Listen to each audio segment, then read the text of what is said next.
गाजी खान के खयूर अवाम ने मुझे जितवाया, मिनिस्टर बनवाया।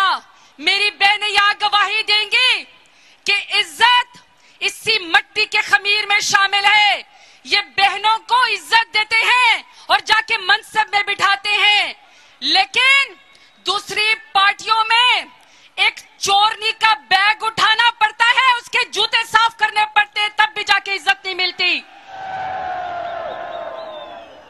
मैं सिर्फ पूछना चाहती हूं कि क्या इमरान खान का कसूर यह था कि उसने मेरे सराइकी वसेब को 3.25 साल में 600 अरब दिए और इस दफा 540 अरब का पैकेज ही इंपोर्टेड हुकूमत रोकना चाहती है, मेरे लीडर ने दिया।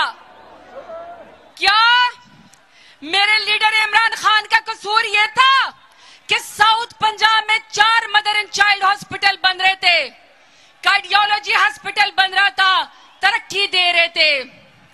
क्या मेरे लीडर का कसूर यह है कि यहां पे साउथ पंजाब को, सराइकी वसेब को उसने बेजबानों को आवाज दी और चोरों को, डाकुओं को, मिर्सादिकों को, लुटेरों को हमारे सर के ऊपर मुसल्लत किया गया?